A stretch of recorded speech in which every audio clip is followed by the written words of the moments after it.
Welcome to the Gridiron Unfiltered podcast, powered by Recon Sports. I'm your host, Danny Davis, and today we're going to be diving into the new era of college football. With the passing of the House versus the NCAA settlement and the explosion of NIL, athletes today are dealing with more opportunities and therefore more challenges. And to help break this all down, we brought in someone who's an absolute Swiss Army knife when it comes to leader in politics, business, media, and mentorship. Julia Hurley, welcome to the show. Thank you so much for having me. I appreciate it. Absolutely. So Julia, before we dive in, I would love for you, we could probably have an entire podcast on some of the different areas that you're involved in, from public service to business to sports. But for this episode, we're going to dive into the college football. But before we get into it, can you give our listeners just a quick intro to who you are and what you do?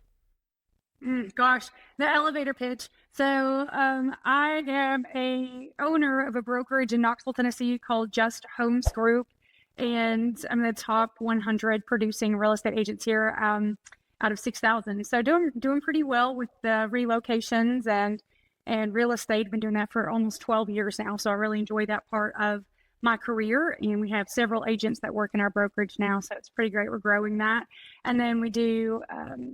I wrote a children's book called The Very Contrary Fairy, and that published 2 years ago, and it was a #1 bestseller on Amazon in the children's literature section. We have a series coming out, so I've done that. And I hosted a podcast called Connect the Knox, Knox, so connecting the dots for Knoxville. And then I do athlete relocation and bespoke management services for professional athletes. Awesome. So that's a great segue into today's topic. So what are some of the main obstacles that you've seen really change that weren't there maybe 10, 15 years ago, but are there now with athletes? They have so many people around them now, from consultants, agents, coaches, directors, and there are some sharks out there who see them maybe as a financial opportunity. So what have you seen some of how the landscape has changed and how athletes have so many more obstacles now than, say, 10 years ago? I don't know if you've ever had a conversation with some of the former athletes at UT, but I would say some of their challenges 10, 15 years ago was genuinely just being able to eat food on the weekends. I'm not kidding. Like, if you talk with them now and listen to what their stories are, 10, 15 years ago, it was, we came here to play football, we were on a scholarship. Sometimes we would get money, but basically if you weren't the quarterback or the wide receiver, you really weren't getting a lot of attention from the fans.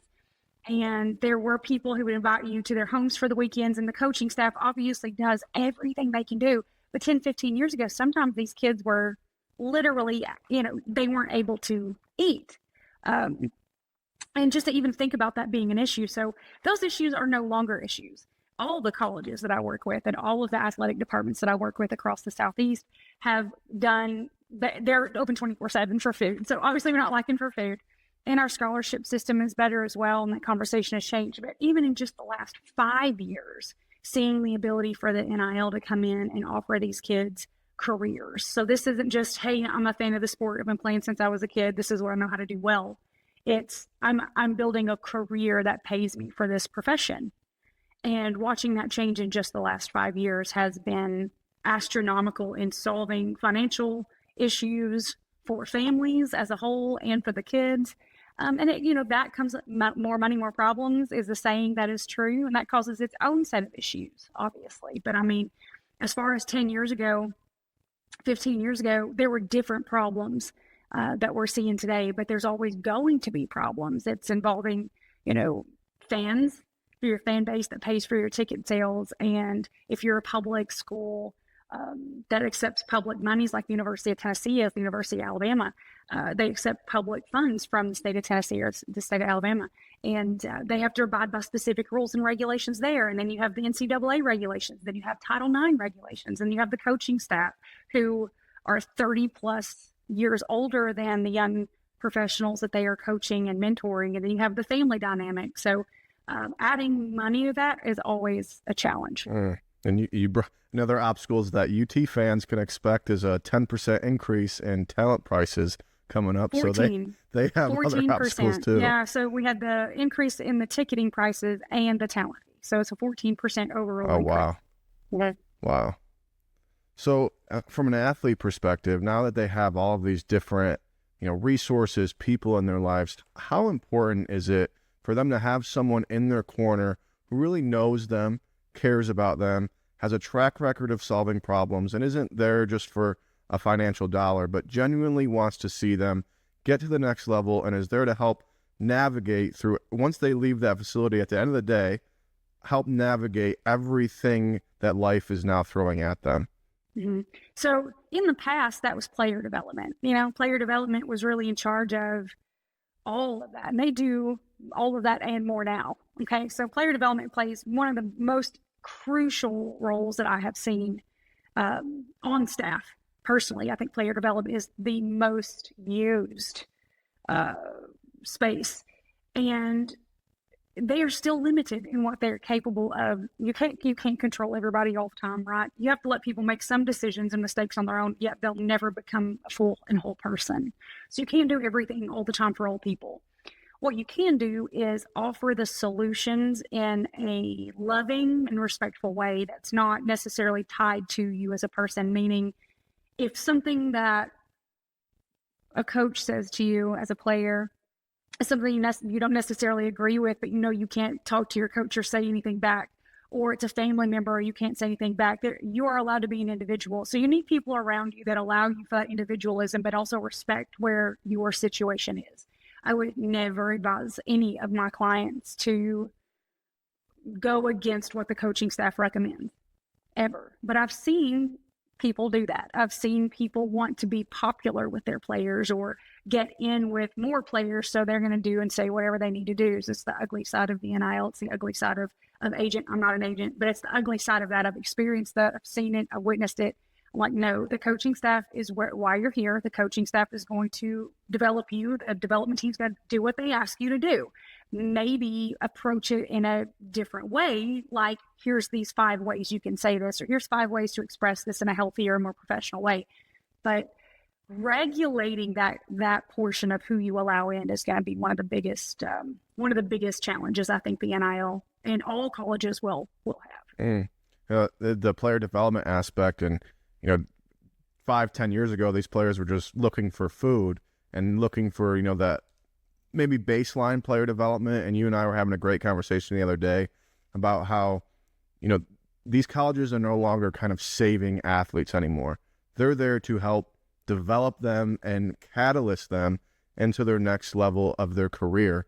What have you seen from schools that really have the player development, their system down packed? What are some of the things that you've noticed that really allows them to stand out and help those athletes from a player development aspect?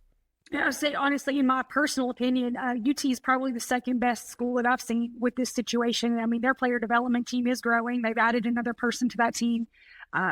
If the athletic department has the funds, they could use 5 more. Really, there's only so much player development to do. But I would say Ohio State really took the lead the first NIL year. I mean, they really put together a program of financial independence, financial freedom, understanding money, understanding what it can do, understanding what taxes are, understanding why they're relevant, understanding corporations and LLCs. And they really dived into that deeply before anybody else did, right? And then they started hardcore recruiting 5-star, which put them at a 52% team ratio for 5-star athletes, and they won a national championship because of it. I mean, that ball rolled downhill quick. But it wasn't quick. It was a plan. It was a methodical plan of making sure that the athletes felt educated on their decisions and their processes, and then offering that as a package deal of, okay, well, this is what our management of this or development of this would look like for you and your family, and pitching that. And they've recruited appropriately using that tool. Tennessee is right behind them. And I mean, right on the heels of making that exact same situation happen. And I 100% attribute that to Travis Taylor. I think he's an absolutely fantastic player development person. I think shout out Travis Taylor. School is so lucky to have him. So big time. Last year we did the athlete mentorship program, and I had one of the athletes that stayed with me for the summer to learn about real estate, learn about all the things involved in real estate, and I ended up mentoring him for the year. Unfortunately, he put in and left us and went to Colorado, which is fine.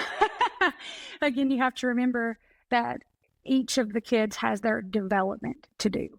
And the greatest part about that is our coaching staff is so strong and our coaches are so capable that we can build that bench just fine. And we develop the kids and they move on. And I think that that's a tribute to how great our program is at UT. So it's not just a program at UT, it's a program everywhere. But I think that Ohio State probably had the first big program put together, an FTTT, first this, then this, then this, and then UT quickly is following. Hey, folks, if you haven't listened, Travis Taylor was on the podcast a few weeks ago. It's a phenomenal listen for anyone that is in charge of people, how to get to know them. He is the gold standard when it comes to not just putting together a template, not just putting together a plan for an athlete, but curating that plan for where he wants to be in 5 years, what his goals are, who's his champion, getting family involved, getting friends involved, building this village around them. And it's a huge testament to who Tennessee is, huge testament to who Travis Taylor is. So what do you think is some of the maybe constraints? I would like to think every college team in the country would want to have a stellar player development department. What do you think are some of the obstacles for colleges that are lacking in the player development area? Yeah, I would say money. Obviously, funding is going to be it. If you have a great player development team, you need to pay them well. I mean, this is a 24/7 job, as is coaching, right? So it's a never-ending responsibility to yourself, to your team, to the individuals, to the families, and to the people now that they call managers or agents for kids. So the NIL managers and the NIL agents, some of which are great. I have met some amazing agents who are very respectful to their kids, do the typical NFL, take 2-3%. They cap it. They do their job. They're very respectful of the coaching staff and the conversations. And I've seen some agents taking 15-20% and using those kids to springboard their careers. And it's very difficult when some families and some kids may have never seen $300,000 to $500,000 in their entire lifetime and may never see it again after this, for the development team or any coach or a team member to say, hey man, you might want to reel that in a little bit. And I'll just put in for the transfer portal and go somewhere else. So managing that situation, making sure that the team is built appropriately, that you're recruiting the right kids with the right agents, with the right team behind them.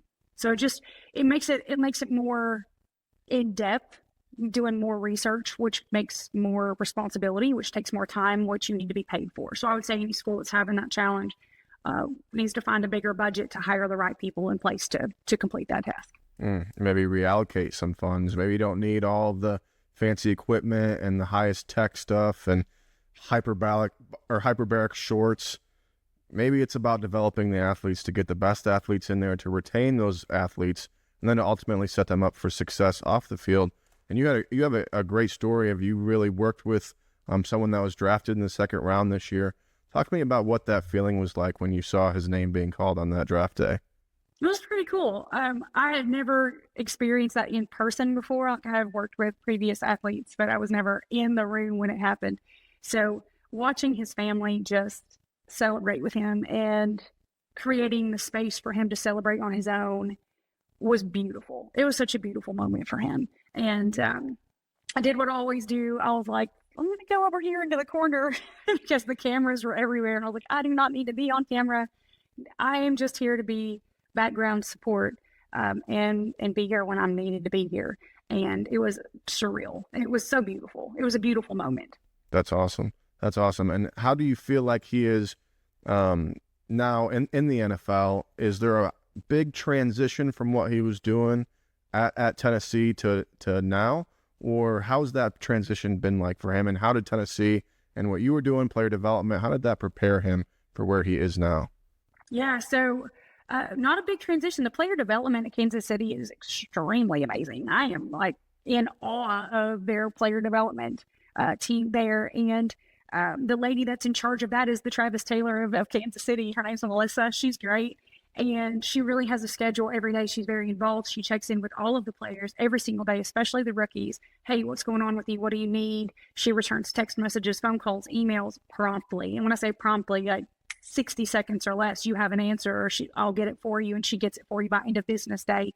She is consistently keeping up with opportunities for them to train, learn, be heard, be seen, private meetings if they need them, whatever these kids need, she's right on top of it. So it is a speedier process. There's a larger staff, obviously, more money.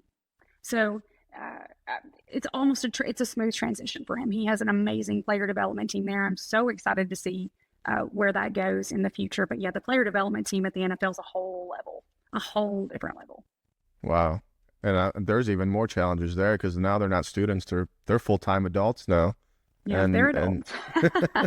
Families, the whole nine. They're kids. Yeah. Wow. Yeah. So the relocation was probably our most interesting challenge of that situation. I mean, I do relocations for a living, so it's easier for me to understand that situation. But it can be very frustrating for someone who's never moved clear across the country on their own. So when you do it in college, the team's doing it with you. They're doing it for you to help the family. There's always there's an FTT, first this, then this. We're going to get you moved into your dorm, and this is where everything is. And while that's a very stressful situation for a collegiate athlete, doing it as an adult where you are dealing with either a leasing agent or a realtor, and you're basically handed a sheet that says, call one of these three people, figure it out, good luck. You got to be here by Sunday at noon. Done. Like you are expected to be a professional like that. And that was an interesting move. So I do things a little bit differently. I'm a bespoke manager. It's like I create an entire system for each person that I work with specifically based on what their needs and opportunity zones are. Opportunity zones meaning you don't really know much about this, or you need to know more about this. Let's make a package for this. But the FTT, first this, then this, for relocation for me is very clear. It's like, this is where we need versus where we want. This is what we have to have versus what we want to have. This is where we need to be financially. This is where we can be financially. Do we have a pet? Do we need to have a relocation company bring a pet? Do we need to have a relocation company move your car? If so, what kind of car? Are you going where it's cold? Are you going where it's warm? Is this car appropriate? Do we need new clothes? Do we need snacks? What's your favorite snacks? Do we need to make sure there's furniture? Do you have a furniture deal already set up in place? Did you have a previous NIL deal?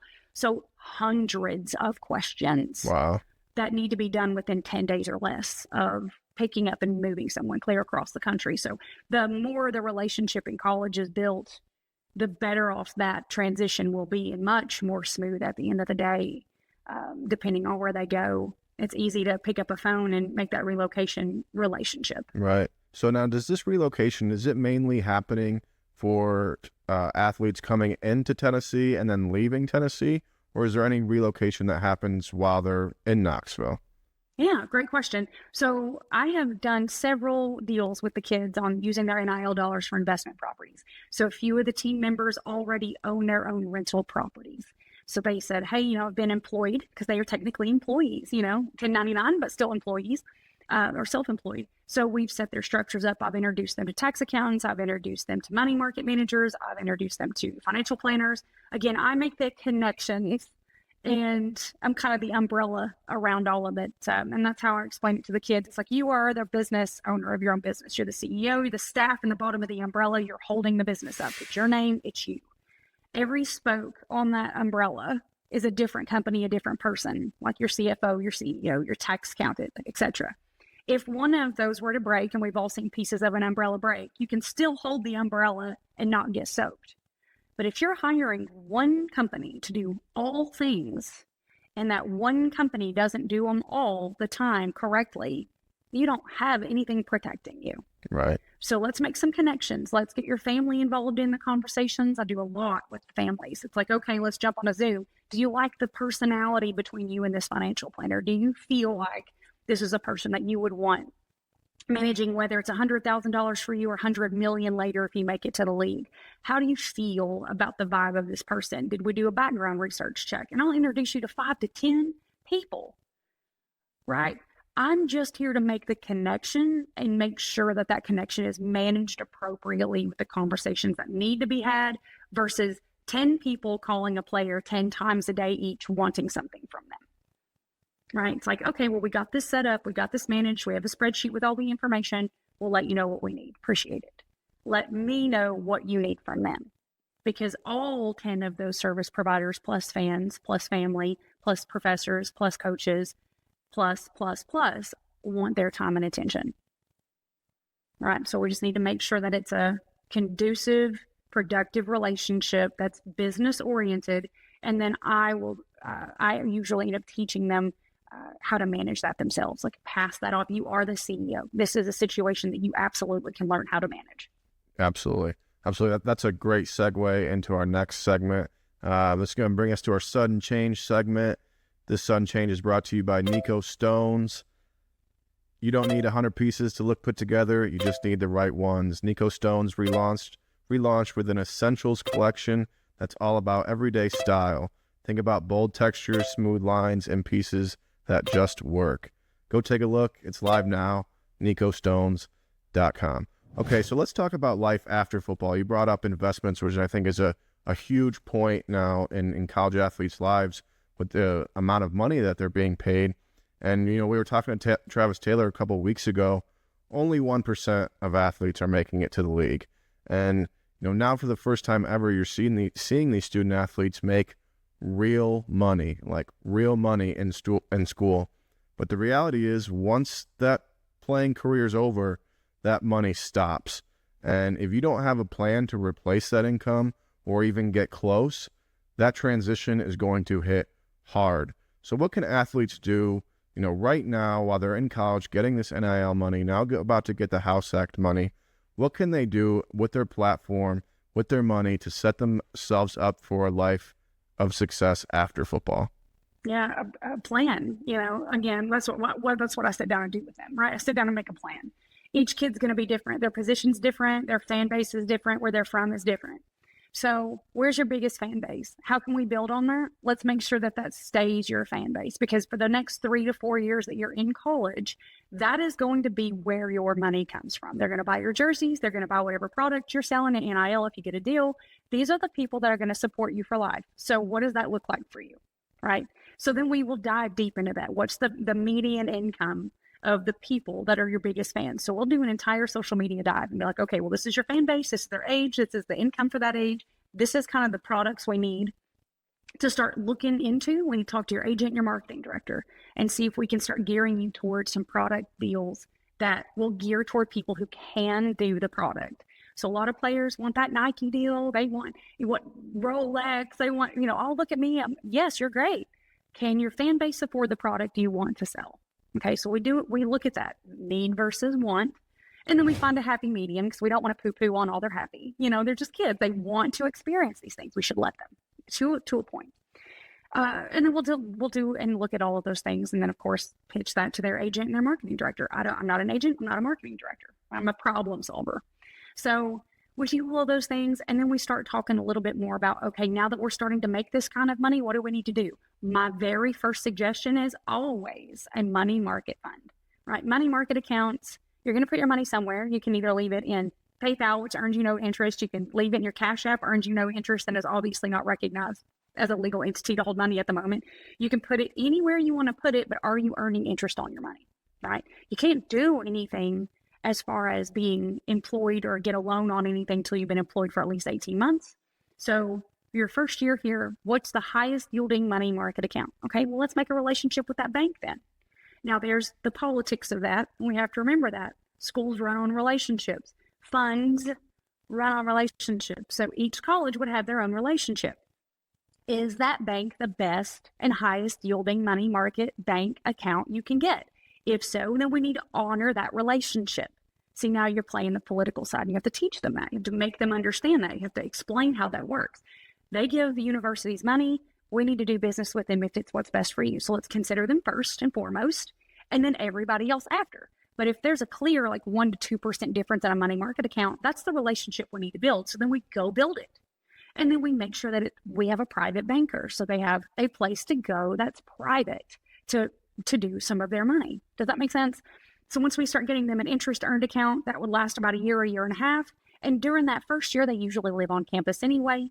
So we will get them that conversation started to move off of campus. We do that through player development. It's like, hey, I'm interested in moving off campus after my first year here. This is what that would look like. These are the cost elements of that. Parking passes are always a last minute thought, which should be the only first thought. If you're moving off campus, you need to get your parking permit request in a year in advance, all on my check sheet. Like, okay, we're going to check these things off to make sure these things are done. By year 2, you're going to have accumulated enough money in your interest accounts to even just pay for something, right? So you should, at that point, if you have a healthy NIL deal, be able to have earned enough interest to at least pay a car payment or at least pay a rent payment. So you're breaking even at that point. You're going to take your interest to do something, right? What we would prefer is that we run the numbers appropriately to get you advantageous of your first time home buyer credit. You only get to use that one time in your lifetime. So it better be the best and most lucrative opportunity. So again, a lot of kids are like, well, I want them, I want the $1 million house. I want the beach. I want the pool. I want. And we show numbers. These are the hard numbers. If you buy this house, it will increase in value this much. We could put a renter in it by the time you leave here. Another athlete may want to rent from you. This is what we're going to do. In 2 to 3 years, you can borrow against that property and then buy something else, right? Or depending on the situation, we've had kids say, hey, I really want to help my parents pay down their debt. And we've introduced them to financial planners that put a plan together for the family, the whole unit. It depends, wants versus needs. So I always suggest the very first thing you do is we introduce you to a good attorney. We introduce you to a really good CPA firm. We introduce you to some bookkeepers. These are the people. Pick your team, okay? Because can't be under the same umbrella. We want to make sure that each of these entities are separated. So if you don't like one anymore, we just pop a new one in place. The other 3 can keep moving, okay? And we want to make sure you're earning some interest on your money. And we're keeping those costs down. So creating that spreadsheet, that cost analysis, checking in, sometimes weekly, depending on the kid, and sometimes not so often. Like I just have a couple of kids that I work with that will call me randomly. And I'm like, hey, I want to buy this. I want to do this. What do you think about this? Hey, I checked my accounts. It's looking good. Or, hey, I've updated my spreadsheet. Can you check it and make sure it matches what you've got? Sure. So, but the very first step I would take would be an interest-bearing account to make sure that you're earning interest because just like you said, one injury, you're out. Right. Yeah. 4 years, no NFL, you're out. You might make it to Canadian Football League. You might make it to practice squad, but that's a $60,000 a year job. So if you're going from making $250 a year to $60, you're really going to be hurting. You get used to a certain lifestyle and you want to keep it. That's one of my biggest fear. I love that these athletes are getting paid their worth. My biggest fear is when they're 28, and let's say they go to the NFL. Now they're 28, 30, right? They get out. NFL stands for not for long. Like what, being able to replicate that income, because they're making a lot of money. And for people out there that aren't making that much money and that maybe had to climb a corporate ladder, they understand how difficult it is for that money to come by and how hard it is to get there. And my biggest fear is when these athletes are 28, 30 years old and they don't have a financial plan. They didn't do good with their money. They didn't really excel in a skill set beyond football. Now it's like, do they have to go work a 9 to 5 at the bottom of a totem pole just to try to work to where they were 10 years ago when they were 21 making a lot of money? So what would be your advice to a player on, making sure that, hey, we're trying to make it to the league. You need to have that mindset. Football comes first, but hey, we've got to be sharpening your sword a little bit more on things other than football so you can go into something that you like and not just have to take a bottom of the barrel 9 to 5 job. Yeah, you can't save them all. I will say that. I mean, that's in any profession with any people, right? There's always going to be the 1%ers. They figure it out quick. They understand how to get to the top. They understand the politics of business. They understand the conversational skills, the emotional intelligence that it takes to build something quickly. That 1% are born with that talent. Let's just be honest. You're born with it or you're not, okay? They just move on their own. You literally are there to put bumper lanes on a bowling alley. You're just like, here's your bumpers. And they go, great. I'm going to move forward ahead. I'm going to knock it out of the park. And you're like, okay, great. So you got that 1%, right? It's usually your quarterbacks. You know what I'm saying? It's usually a quarterback. And then you have what I would consider the middle, which is the workable space, right? You have the workable kids who get drafted or get a good contract. They stay on a team for a long enough time. They understand the value of investing. They understand the value of saving. They understand the value of their marketing dollars when they get marketing deals. and they keep that money somewhere. They take some great vacations. They might buy a few houses, some rental properties, a couple of cars, but they're not going out and spending everything all day long. And those people just need plans. They'll manage themselves. They're not really necessarily going to make it to the top 1% of earners, right? But they're going to make it. We'll never have to worry about them again. They'll retire. They'll have good lives. They'll have good family lives. They're like the Shaquille O'Neal of athletes. You know what I'm saying? That guy's, if you listen to his podcast or listen to him talk about anything, he's just super even keeled. I've learned my lessons. I saved my money. I did some stupid things. I stopped doing it when I realized that wasn't going to last forever. Started doing things right. Great. Now they just need management. They just need a good conversation every now and again, a mentor, and some guidance. And then you have the bottom third. The bottom third's who I worry about the most, but I work with mostly in the middle. The bottom third takes much more time, energy, and effort than they are going to create for themselves if they don't listen. It's a 50-50 shot. Hey, I'm going to help you. I'm going to introduce you to the right people, put you in the right room, create opportunities, help you understand the correct conversation, the emotional intelligence that it takes, the separation from the bad people in your life. The effort that you have to make emotionally will take a toll on your body as much as taking a hit, right?